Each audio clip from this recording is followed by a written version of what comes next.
ಮುಂದಿನ ಮಾರುಕಟ್ಟೆಯ ಬೇಡಿಕೆಗೆ ಅನುಗುಣವಾಗಿ ದಕ್ಷಿಣ ಕನ್ನಡ ಹಾಲು ಉತ್ಪಾದಕರ ಒಕ್ಕೂಟ ಉಡುಪಿಯ ಉಪ್ಪೂರಿನಲ್ಲಿ ಸ್ಥಾಪನೆಗೊಂಡಿದೆ. 2.5 ಲಕ್ಷ ಲೀಟರ್ ಸಾಮರ್ಥ್ಯದ ಹಾಲಿನ ಡೈರಿಯನ್ನ ನೂತನವಾಗಿ ನಿರ್ಮಿಸಿದ್ದು, ಇದರ ಉದ್ಘಾಟನಾ ಸಮಾರಂಭ ಜನವರಿ 29ರಂದು ನಡೆಯಲಿದೆ. ಈ ಬಗ್ಗೆ ಉಡುಪಿಯಲ್ಲಿ ಹಾಲು ಉತ್ಪಾದಕರ ಒಕ್ಕೂಟದ ಅಧ್ಯಕ್ಷರಾದ ರವಿರಾಜ್ ಹೆಗ್ಡೆ ಅವರು ಮಾಹಿತಿ ನೀಡಿದರು. ಸಂಪೂರ್ಣ ಯಾಂತ್ರೀಕೃತ ಹಾಗೂ ಸುಸಜ್ಜಿತ ಹೊಸ ತಂತ್ರಜ್ಞಾನವನ್ನು ಬಳಸಿಕೊಂಡು 2.5 ಲಕ್ಷ ಲೀಟರ್ ಸಾಮರ್ಥ್ಯದ ಹಾಲಿನ ಡೇರಿ ನಿರ್ಮಾಣಗೊಂಡಿದ್ದು, ಸುಮಾರು 80 ಕೋಟಿ ರೂಪಾಯಿ ವೆಚ್ಚದಲ್ಲಿ ಈ ಹಾಲಿನ ಡೇರಿ ನಿರ್ಮಾಣವಾಗಿದೆ.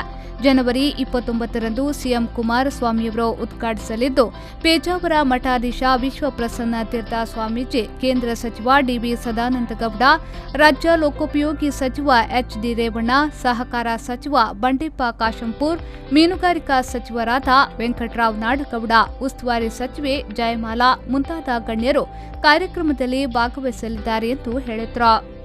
ಈ ಒಂದು ಕಾರ್ಯಕ್ರಮಕ್ಕೆ ನಾವು ನಮ್ಮ ರಾಜ್ಯದ ಉದ್ಘಾಟನೆ ನಾಳೆ 29ನೇ ತಾರೀಕಿಗೆ ಉದ್ಘಾಟನೆ ಆಗಲಿಕ್ಕಿದೆ. ನಾವು ಈ ಒಂದು ಉದ್ಘಾಟನೆಗೆ ನಮ್ಮ ರಾಜ್ಯದ ಮುಖ್ಯಮಂತ್ರಿಯನ್ನು ತಿಳ್ಕೊಂಡಿದ್ದೇವೆ, ಬರುವುದಾಗಿ ಹೋಗಿದ್ದಾರೆ. ಪ್ರಕೃತ PWDಯ ಒಂದು ಸಚಿವರಾದಂತಹ ರೇವಣ್ಣರವರು, ಸಹಕಾರಿ ಸಚಿವರಾದಂತಹ ಬಂಡಪ್ಪ ಕಾಶಂಪುರವರು, ಹಾಗೆಯೇ AH ಮಿನಿಸ್ಟ್ರು ಆಗಿರುವಂತಹ ನಾಡೇಗೌಡರವರು, ಹಾಗೆಯೇ ಉಭಯ ಜಿಲ್ಲೆಯ ಎಲ್ಲ ನಮ್ಮ ಉಸ್ತುವಾರಿ ಸಚಿವರು, ಎಲ್ಲ MLAಗಳು, MLCಗಳು, ಎಲ್ಲ ಜನಪ್ರತಿನಿಧಿಗಳು ಕೂಡ, ಹಾಗೆ ಕೇಂದ್ರ ಸಚಿವರಾದಂತಹ ಸದಾನಂದಗೌಡರವರು ಕೂಡ ಈ ಒಂದು ಕಾರ್ಯಕ್ರಮಕ್ಕೆ ಬರುವುದಾಗಿ ಒಪ್ಪಿಕೊಂಡಿದ್ದಾರೆ. ಪಲ್ಲವಿ ಸಂತೋಷ್, ವಿ4 ನ್ಯೂಸ್ 24/7 ಉಡುಪಿ.